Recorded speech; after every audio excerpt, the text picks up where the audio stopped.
We have Jim Molson here, and he's an instructor, an artist, an author. You'll see some of his things up here.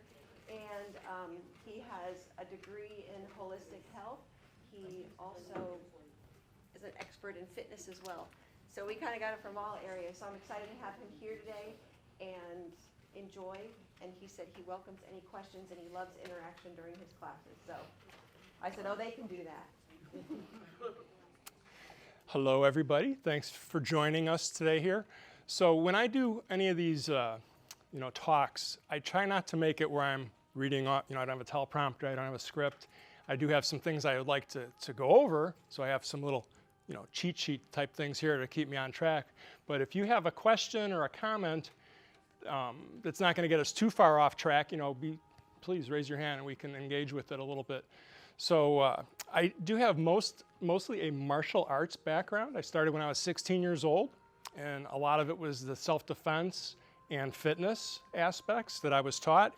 And a lot of my teachers at that time had said to me, wait till you get a little bit older and people will appreciate, what you have to teach and offer. Because I was all gung-ho.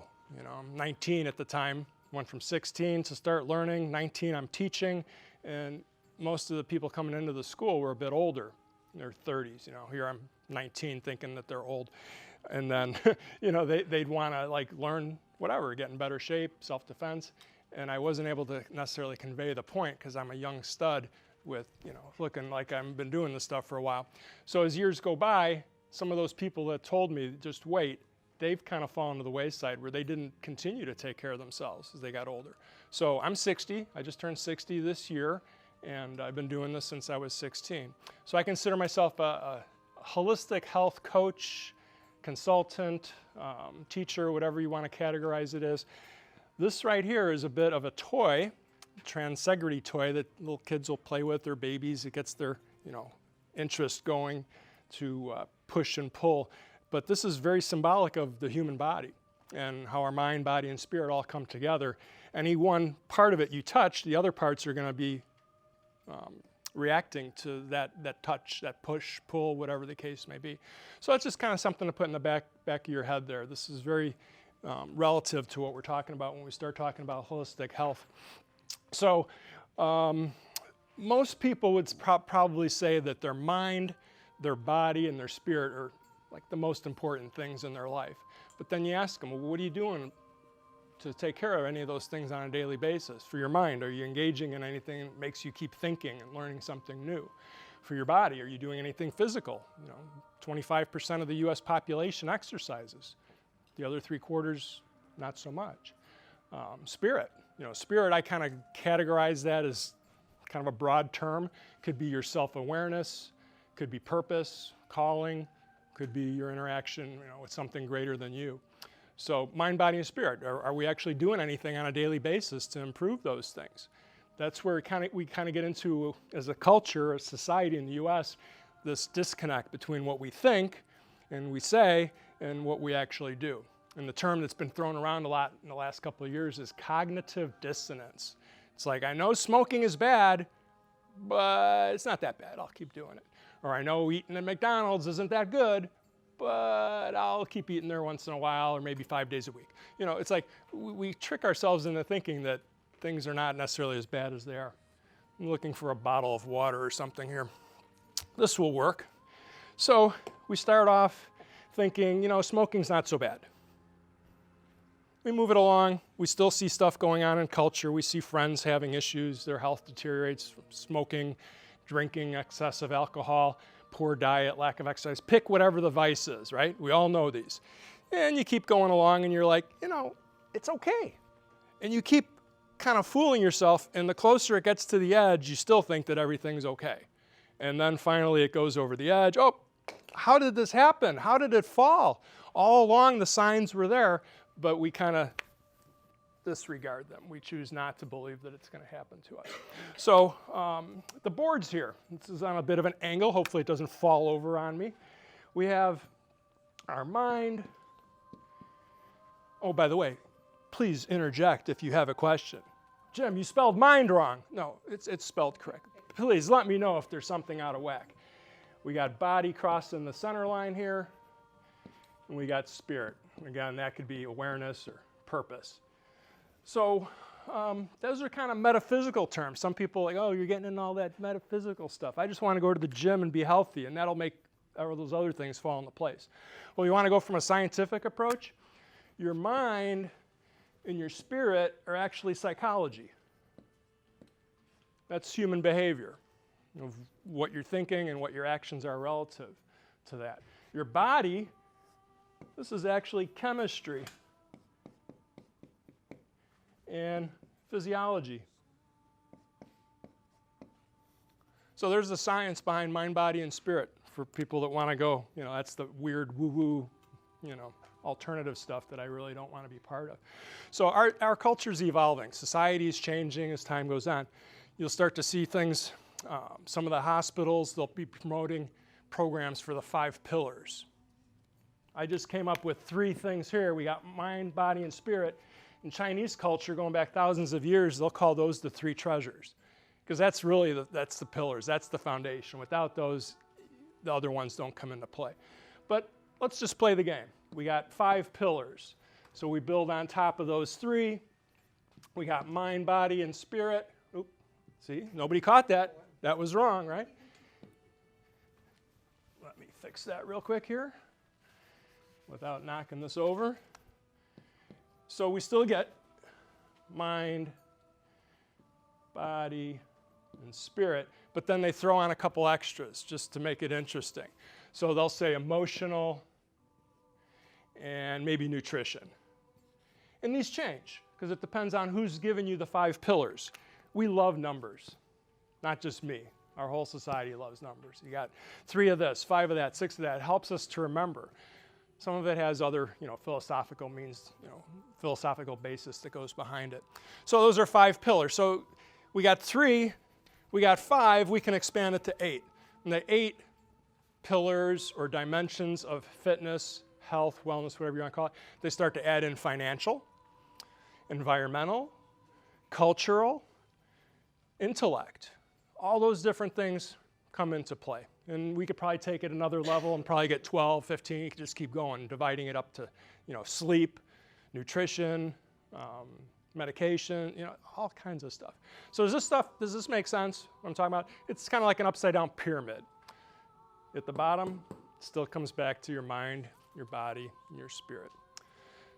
Any questions, comments, complaints? We will talk about afterwards. Save them, put them on that little Post-it note. So I'm going to just leave this here for now because it'll take me a few minutes if I want to erase it. Our culture has gradually been evolving to a pill for every ill, where top 3 causes of death, I believe, are cancer, heart issues, and cardiopulmonary issues. Diabetes is picking up pace, kidney disease is in there too.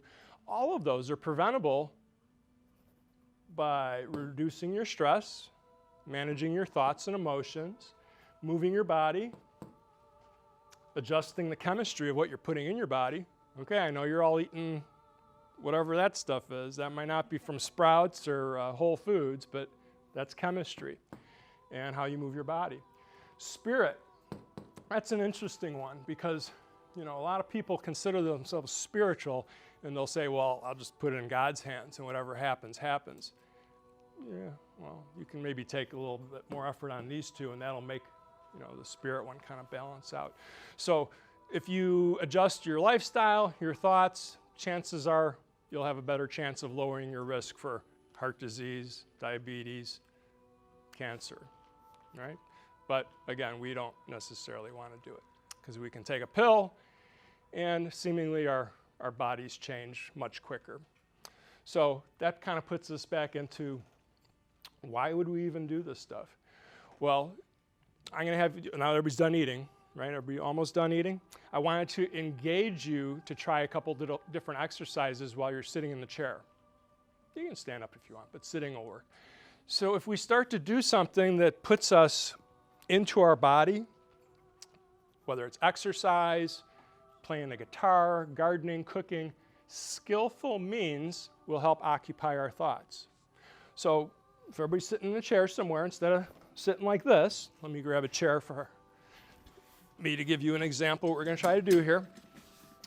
This is how you can start to put your mind and your body together. Instead of going to the gym and running and you got your headphones in, you're listening to some music and you're kind of disconnected, but you're still doing exercise, we're going to put our mind into what we're doing here.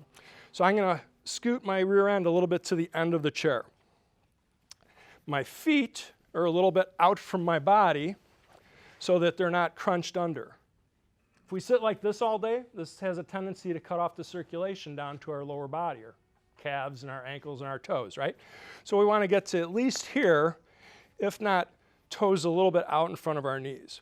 So I'm at the edge, so I'm not relying on this back to keep me supported. Lower back is roughly straight, toes out in front of my knees, palms up.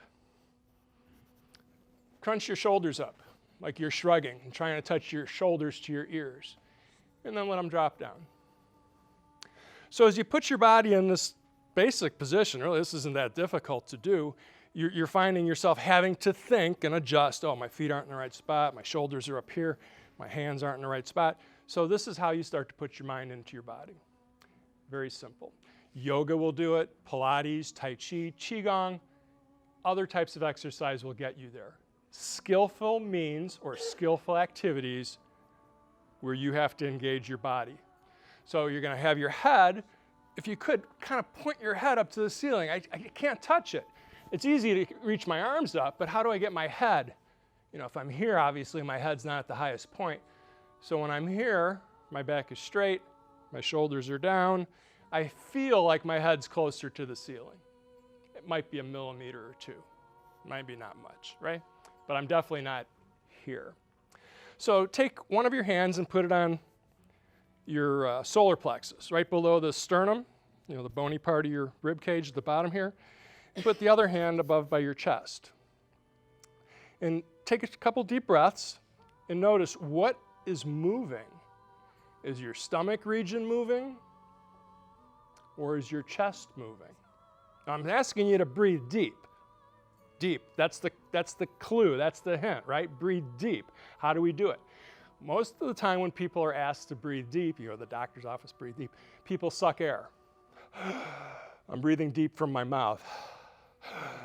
It doesn't go too deep. So if you breathe through your nose, the way your physiology works is the diaphragm is more likely to move. And that's where we try to get the bottom hand to move in and out. When I breathe in, try to push your hand away from your body. When you breathe out, pull your navel towards your backbone. And then as you keep doing this, it doesn't have to be so programmed or laborious. It's just more of a relaxing way to breathe. Most people breathe from the top third of their chest. Why? You can put your hands down, relax a little bit. Why do people breathe shallow? As they get older, that was another clue for you guys. You know, ask the question. If you guys want, you can jump in. I know the answer. Or you can just roll with it, and whatever Jim says, we'll go along. So why do people breathe shallow? Do you know? It becomes easier. So often, people are talking, I'm talking, and they're trying to breathe. So that makes us breathe more shallow. People smoke. That makes them breathe more shallow. They're sucking. Sucking air, right? They're not breathing through their nose so much, they're sucking on the cigarette. People are eating.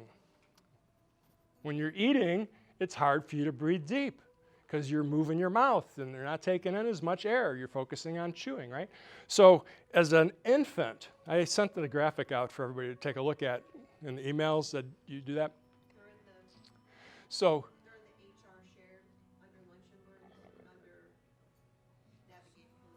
perfect. So there's this flyer in there and shows you what this is. A baby will instinctively breathe with its full capacity. Doesn't know any better, doesn't talk, doesn't smoke, hopefully, right? Its eating is somewhat restricted at an early age until the mother, feeds. So the baby's gonna breathe naturally from its diaphragm. And the baby will be laying there in its crib, breathing deep. As we get older, it's, like I said, it starts to change where we're getting to the top third of our breathing. So why is this an important concept of breathing from your diaphragm? Deeper breaths regulate and modulate your nervous system. So throughout the course of the day, most people, okay, I gotta erase this. Gotta get some fresh stuff over here. And this is where it's going to fall over. This might not erase as well as I had wanted it to.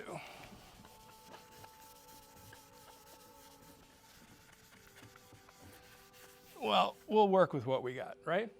So the average person will breathe 12 to 15 breaths. BPM.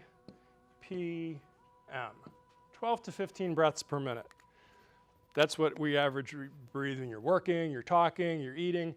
You exercise, it jumps up, maybe 15 to 18, depending upon what you're doing, even faster if you're doing some hard cardio. So what we want to do is get to 10 and below. You get to 10 breaths per minute and below, your nervous system thinks that you're in a more relaxed state than a stress state or a working state.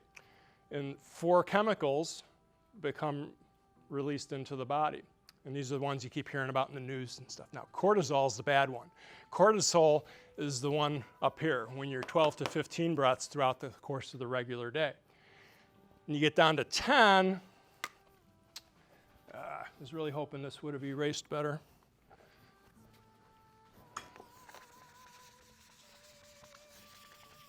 So when I take time to do the erasing, this is a good time again if someone's got a question. Jim,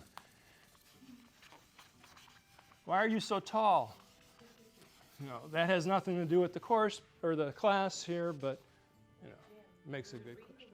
Are you saying that it is required that we breathe at least 10 to 15 minutes, 15 per minute? Is it because you're trying to get oxygen to the brain for more function? Yes, that's part of it, because your brain, when you're thinking, requires a lot more calories. Your blood flow increases when you're doing a lot of thought. You know, it's like I got a report that's due, I got a project that's due. Your brain does require more energy to do that.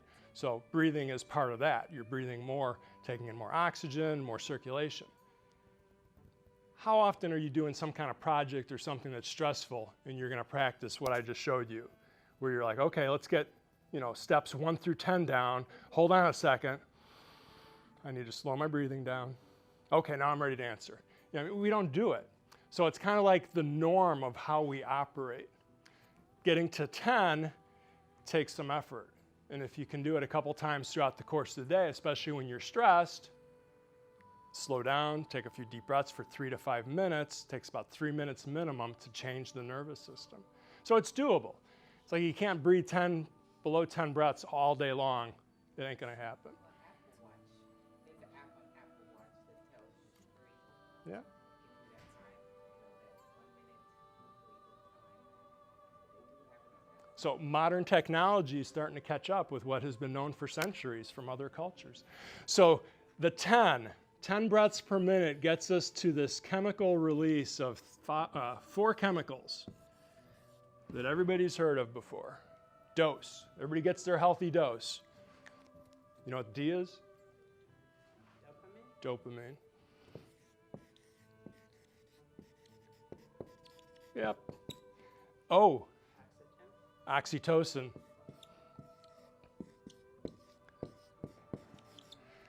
S. Okay, some of you guys have been reading up or doing some research before coming today. I don't know. Serotonin. E. Endorphins. So some of these things, it's like, you know, I'm not going to do this all the time. How am I going to remember all this? You know, a lot of it just keeps coming back. It's exposure to it. You know, you come here today, you get exposed to some of this. And then you go back home and something else comes up. You read it in the newspaper. Oh, I remember hearing something about that. You know, dopamine's in the news a lot now because of the cell phone, smartphone and social media addiction. That's a rewards chemical. And we get it from food, you know, chocolate, somebody patting you on the back. You know, it's rewards. You feel good for doing it. So that's a whole different issue. You start talking about the addiction to smartphones and dopamine and all that. That's very interesting stuff to go on to a different discussion. Oxytocin is nurturing. That could too be when someone pats their hand on your back, and instead of saying a reward, they're supporting you, saying, I'm here for you, I'm here to help you. Parents do it with their children. So these chemicals become released naturally if we slow down our breathing. Serotonin, that's the anxiety and depression monitor. When someone's got ADHD, they're kind of out of whack with where that's at. Endorphins comes from physical exercise. The runner's high. After you do some type of physical movement, exercise, physical activity, you feel like you did something. Kind of get that little boost. Any questions on this stuff? This all makes sense? You guys are just digging this, right? So when you say 10 breaths per minute, I mean those are deep breaths, deeper than normal? Yeah, so you know how we get there? Good thing you asked. I might have overlooked this. If you breathe for 4 seconds, take 4 seconds to breathe in. That's not that hard. That seems kind of easy. You take 4 seconds to pause before you do anything. You don't inhale, you don't exhale, you just pause. You take another 4 seconds to exhale out slowly, and then you put another pause on the end of it. That will dramatically get you down, I think it's about 8. You do the math, what it comes out to. 60 seconds divided by 16. So that's how you can do it. And that doesn't take a whole lot of effort to get to that. Now, if you're practicing Qigong, yoga, some other type of breathing type of practices, deep diving, they do the diving for sponges and all that stuff. People can go underwater for 3 to 4 minutes. If you don't have oxygen to your brain for right around 5 minutes, I think, you start to have brain damage. They can go 3, 4, 5 minutes or longer. You can train yourself to do it. So here's another little quick thing to think about. Oh, I'm going to leave the dose up there because that'll stick in your head. Have you trained yourself yet to do that? The 4 and 4, 4? The one that you can go. No, I can do a couple minutes depending upon what the types of practices. When I practice some of the martial arts exercises and sets, you're putting your body under tension. You get into a particular stance, and then you try to slow down the breathing. Even though your body is like screaming to you, I need more oxygen, because the muscles are under tension. So it's like you're balancing, fighting your nervous system. And you're like, I need more oxygen, but I'm breathing slower. How's that work? So most types of exercise that people associate with, you got running, swimming, weightlifting, stuff that you do at the gym, tennis, basketball, whatever you want. That's kind of like get your arms and legs moving so that the heart beats faster and your lungs pump more air. And then your energy level kind of goes up when you're doing that. But then afterwards, your body has to replenish, so you kind of crash. It's like, I tried so hard, now I don't have any energy left, I need to eat something. So with breathing exercises, there's a word I'm going to put up here real quick. Stop. The healthcare industry loves using acronyms. You figured this out, right? Hopefully you can read that over the erase. Stop. Stop for a moment when you feel you're stressed. Gives you a break. Just stop whatever you're doing. T is take a moment to think about what's happening. O is observe. P is proceed. It's a very simple little acronym. You find yourself getting stressed out about something, dog did an accident in the house. Oh my gosh, it's terrible. Take a deep breath, stop. Think about what's going on. Is it really that much of a major issue? Proceed, got to clean it up. So, these are all little things that will help you do self-regulation, whether you're at work, driving, doing whatever. So back to the exercise thing. So conventional exercise, as we know it, works your arms and your legs, and hopefully your heart and lungs get healthier from that, but not necessarily your organs. Organs are kind of there doing their thing. When you practice some of the breathing exercises, again from Tai Chi, Qigong, yoga, Pilates, ironically, rowing. Both my kids were on the rowing team in high school and in college. Rowing oftentimes has the discipline with the deep breathing because of the pattern, the rhythm that they're doing. You have to breathe deep to keep the stroke, right? When you're doing the Tai Chi and that, you're breathing from the diaphragm just like I showed you. So you're consequently moving your diaphragm, and all the muscles and the organs that are in your abdomen area are kind of bumping the organs against one another. So in theory, you're giving your organs another means of exercising. Instead of just pumping your arms and legs and hoping that these all get healthy, you actually move the organs to get healthier. And then there's also movements where we would twist. So you're breathing and you're twisting your organs. So that's different methods to be able to do that. Any other questions?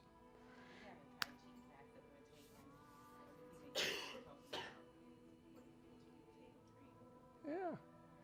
So to take this even further, most people do not exercise their fingers or their toes, but they'll make sure their biceps get bigger and their chest bigger. And then you get in your 50s, I'm 60, I already know people who have been having the problems in their 50s and earlier than that. Their fingers aren't working the way they'd like them to. Or their toes. You know, I ask them to point their toes or stand on their toes. Do stuff like this with their heels. Hold your leg out. The toes and fingers, they're losing mobility and strength in them. So a lot of the Qigong, Tai Chi, yoga, it's all kind of the same family. It's the same tree. And yoga is the roots. You go up the roots, then there's Qigong, which is a Tai Chi. Tai Chi is a type of Qigong, and then there's martial arts, and then there's all of these other things that branch off from it. All these little hand gestures keep your hands mobile.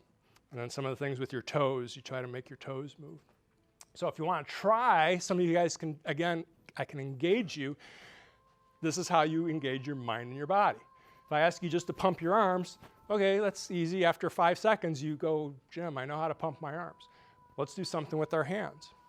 So everybody hold their hand up if you'd like to join in with what I'm talking about here. Make a fist.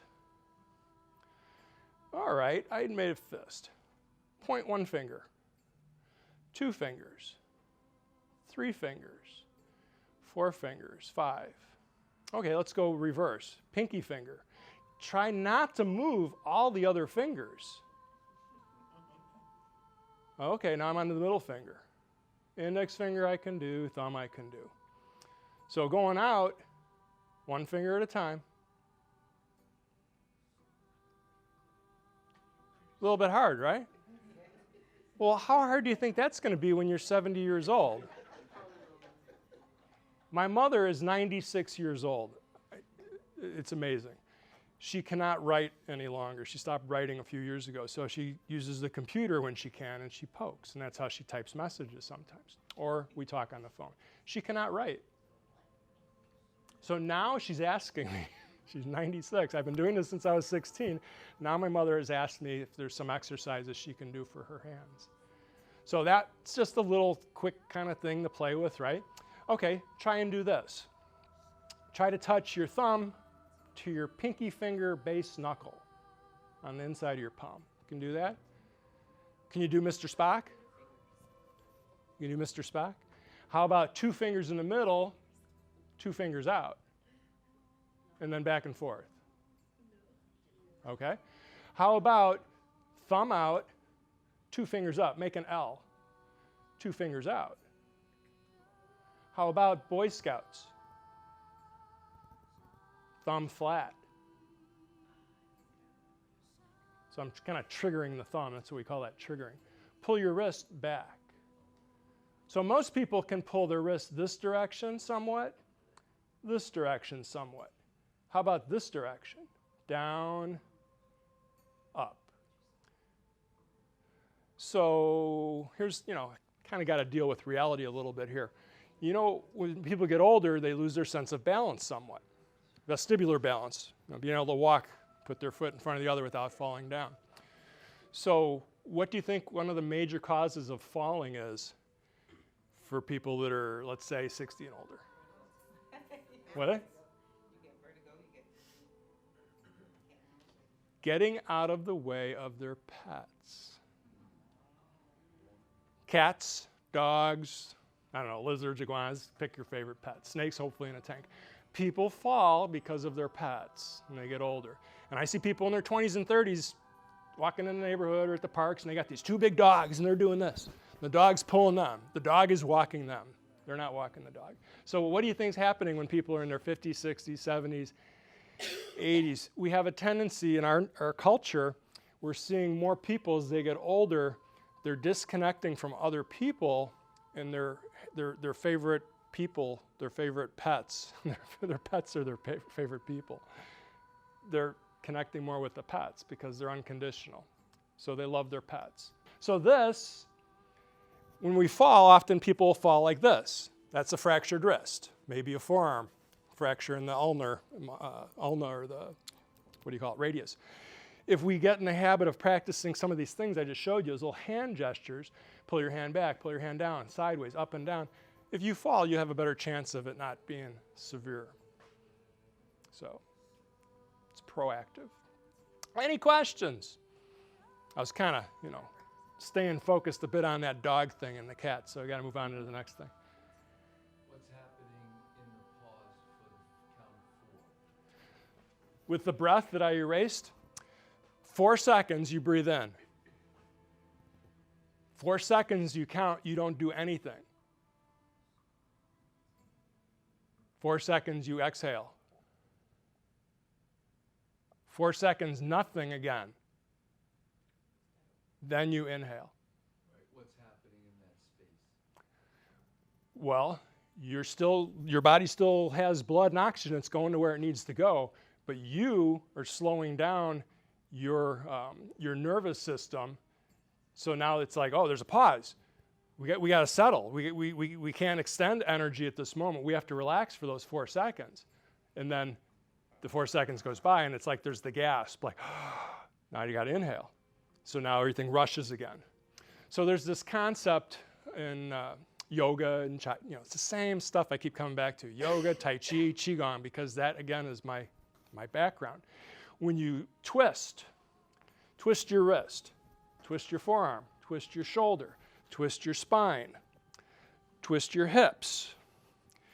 Never twist your knees. Don't twist the knees. That's not good. Ankles, not so much either. The twisting is what we call a tourniquet effect, because the twist stops blood flow because it's being restricted. And then you release, and then the blood and oxygen flow. So it's kind of like the concept of a garden hose. You go out to the backyard, you turn on the garden hose, nothing coming. For the first couple seconds, there's nothing coming. And then all of a sudden, there's a spurt of the water that comes surging out, and then the water slows down and it kind of dribbles out to whatever setting you had. That first initial blast after the nothing, that's what we're talking about with the pause. But that's with the breath. It's also happening with your blood and your oxygen in your body, though. So there's the pause, tension's building up, pressure's building up, blood's building up. Then you release with either the inhale or the exhale. So hopefully that makes sense. Long answer to a short question, right? Yes.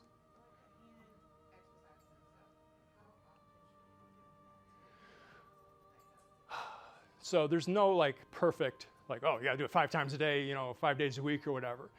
What I find works is when you're sitting in traffic and you're not doing a whole lot, that's a good time you can practice your breathing. Take a few deep breaths, do the breathing, you're not going anywhere. Practice some of these hand exercises. I can show you a couple more too. When you're watching television, it's like use the downtime to your benefit. And then it doesn't have to be so regimented, I'm going to the gym for an hour, I'm gonna practice my hand exercises for an hour, I'm gonna practice my deep breathing with stop for an hour. It's like you can kind of start to acclimate it into different parts of your day. Then once you can do that, then you can start adding in and say, I'm going to the gym for an hour, I'm gonna do a particular exercise, and I am gonna do hand exercises with it. Does that help give you? It's not like an exact, more is better. More is better.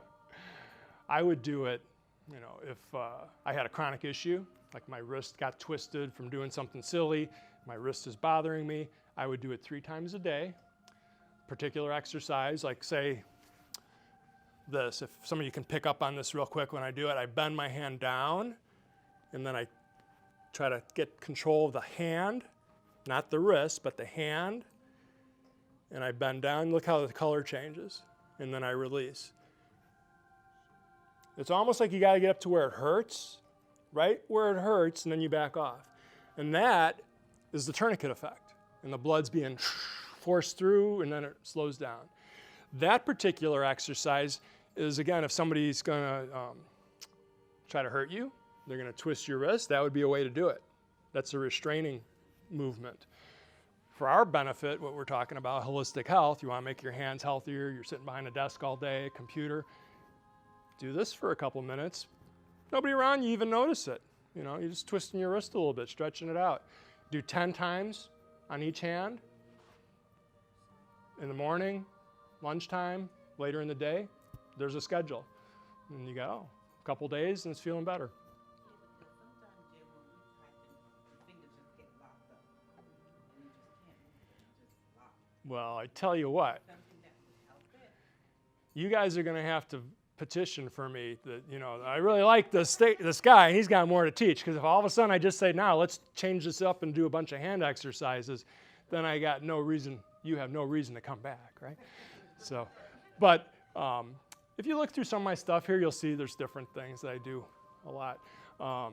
This stuff, it's so good for you. On another level, can everybody see how my color changes with this? So that's the poster picture right there. It's like my hand is red. Now it should slowly change back to not as red.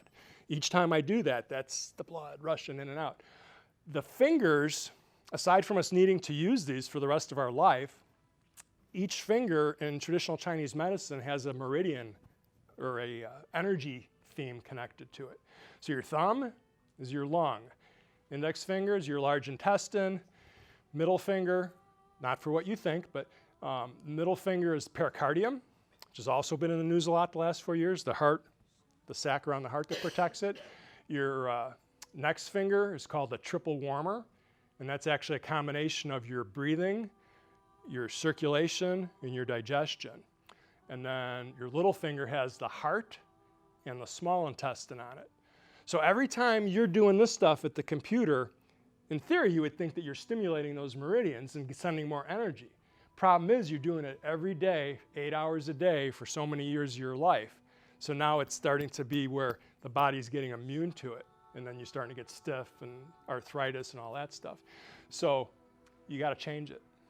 You got to do this other stuff that I'm trying to show you a little bit here and there. So that's on your fingers, and then on the toes.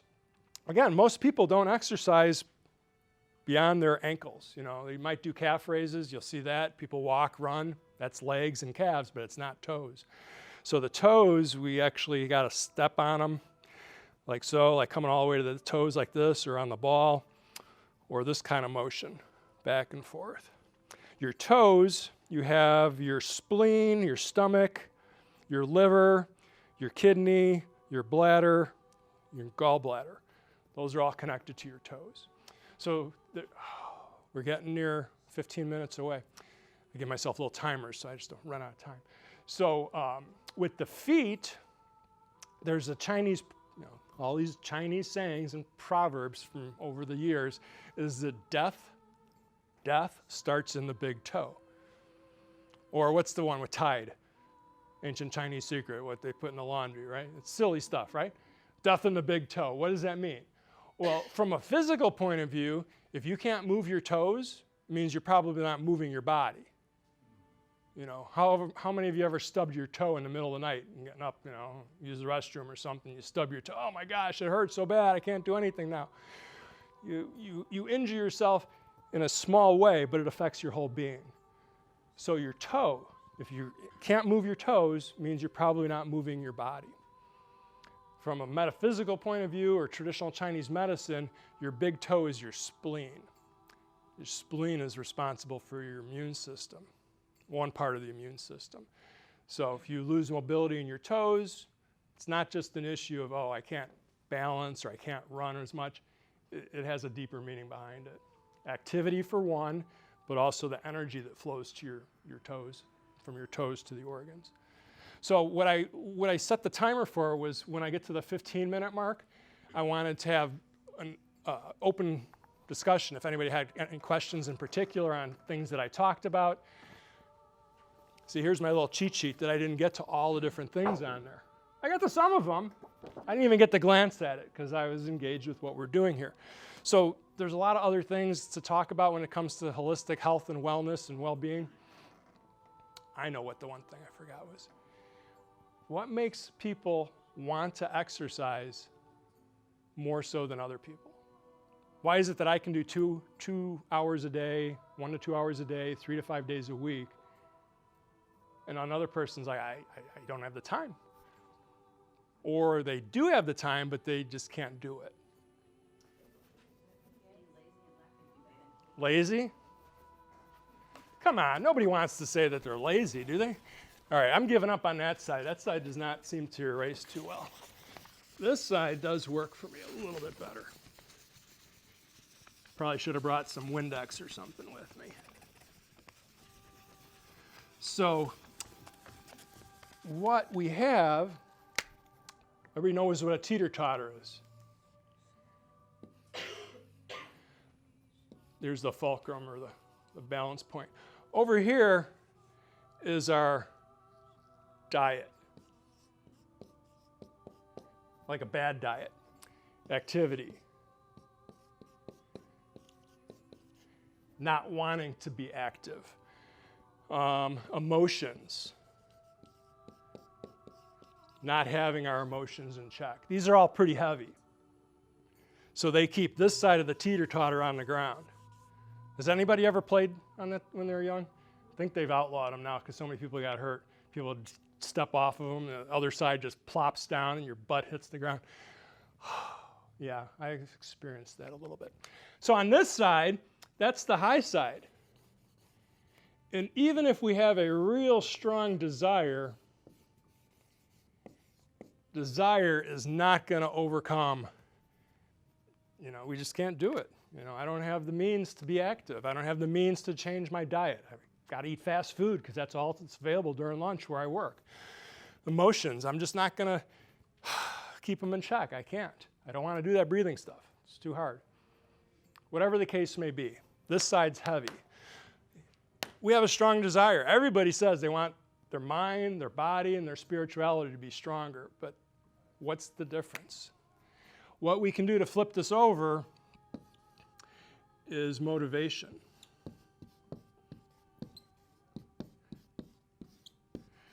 Motivation can bring it down to the other side. Hope that makes sense with what I'm drawing there. I know it's getting messy. So if you're motivated, like, I really want to be healthier so that I can play with my kids. I want to have activities that I can do with my kids and enjoy them as a family. I have people I want to see. I want to travel. I want to go around the country. I have motivation. I got to get in shape.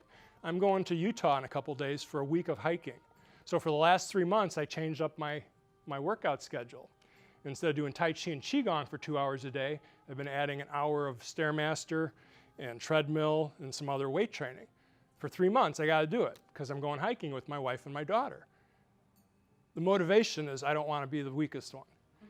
I don't have to be the strongest one in the group because there's 11 people going, but I don't want to be the weakest one. I don't think I will be now. So if you're motivated, you have a better chance of being more physically active, having a better diet and emotions. As a parent, your motivation might be to cook better meals for your kids or for your family. I do most of the cooking at the house. Once the kids went to college, and I kind of got out of the, I'm just going to let them have whatever we need to, keep them happy with junk food or whatever food and get them through high school. They came home for the breaks after going to college. No sugar in the house, no chocolate in the house. They did bring beer and wine and brought that into the house, which I do not drink much, if at all. They introduced that into the diet. So I was like, well, we'll see how that goes. So they're all older now. My daughter just graduated, my son graduated, and they're a little bit more in that, leveling off period with, drinking and their diet, trying to figure out what works for them. But I changed it. That was my motivation. I was like, I'm not going to let them come home and just eat all this junk and then go back to school, and that's the way they continue to live. We look at why kids these days are growing up to be adults that have problems with obesity and anxiety. It's not their fault. It's our fault. It's the parents. Well, the kids are going to do this, kids are going to do that. They have a mind of their own. Yeah, but we're the one that we're giving them guidance for those first 18 years. So if we can show them, give them an example of staying healthy, staying active, having a good diet, how to manage your thoughts, chances are they'll lead better. You'll lead a better example by that. Because as we get older, everybody in the room is older now, right? No 18-year-olds in the room. Either we are an example of how to be well and healthy and fit, or we're the warning. Kind of only two choices, you know. Either an inspiration or you're the reason why they go the other direction. My father is an alcoholic, was an alcoholic, had cancer. What else did he have? Prostate cancer, spot on his lung, 2 heart attacks, carotid artery was clogged. He was an alcoholic and he smoked 3 packs of cigarettes a day for almost the whole life that I knew him. He was the example for me not to go that direction. So that's why I've been kind of adamant about doing this since I was 16 years old. I went the other direction. And then no alcohol in the house, the diet changed, now I pendulum swung the other way. So then my kids weren't exposed to that. They go away to school and there's drinking, smoking, alcohol, drugs, and they're like, Dad, you never had any of that stuff around the house. It's like, well, that's the pendulum swinging back and forth. So if you have any questions, now would be a great time. We can finish it if someone's got a question or two. Otherwise, we should probably wrap it up, I think, right? Some of you guys actually have work and got to go back to job and all that stuff. So I have a wealth of information on the table here. Some of this stuff, you know, it's books and things like that if you're interested in for sale. But the main reason I brought it, the graphics and those things, the books and pamphlets and so forth, so you can see there's a vast amount of information that is beyond just going to the doctor and getting a pill for every ill. You know, you are in control of a lot of your own health issues. Sorry? Sorry. Do you have anything that would help with metabolism? I know does breathing help with metabolism? Breathing methods definitely affect your metabolism, and physical activity is what is known to really affect the metabolism. So if you're doing any kind of resistance training, that's what helps burn calories. So I'm not a real big fan of weight training and the treadmill and all that. That's, I've been doing my stuff. My stuff with Qigong and Tai Chi, martial arts, keeps me for the most part in what they call zone 2 or zone 3 on a scale of like 1 to 5. 5 is you can hardly breathe. You're running a marathon and you're gasping for air. You can't speak. Hard for you to talk. That's zone 5. Okay, that will burn calories and people will lose weight and you will get in good shape doing it. It's not for everybody. Zone 1 is walking, going in your neighborhood, walking, maybe light swimming. You really don't get the heart rate up that much. It'll help, but it's a slow path. So Tai Chi, yoga, Qigong, that gets you about zone 2 to 3, depending upon how you do it. Weight training might be zone 3 or 4. So metabolism, a lot of it has to do with your diet too. I don't do the junk food stuff. I'm sorry? Lots of fiber. Yeah, if I'm going to do fast food, I try to find stuff that's a little healthier, not so processed. But I think that's about it. If anybody has questions, please stay after if you can. So. Okay, we always have a raffle drawing, and I was so listening to your questions and what he was saying that I forgot to pass out the raffle tickets. So I'll See, you were so engaged. So pick two numbers between 1 and 17. A couple people didn't come today, but if you pick two numbers between 1 and 17 for our gift cards. 15. Okay. One more. I get 2. 4. And 4. So we got Anne. So you want Chipotle or Publix? Publix. Thank you. And the second one is Michelle. So some of you folks were actually motivated to come out, not because of me. So motivation. You were motivated because there's food and you're going to win a raffle ticket or a raffle item. So It's whatever, that's what when you said motivation, I'm like, okay, well, what, that's a big question, right? What's going to motivate me? I mean, that's what you have to figure out. I mean, you're not always going to be trying to get into a dress for a special event, or something like that. You have to figure out what's important to you and why. sometimes whatever the motivation is outweighs the means of what it is if it gets you to the activity or the change in behavior.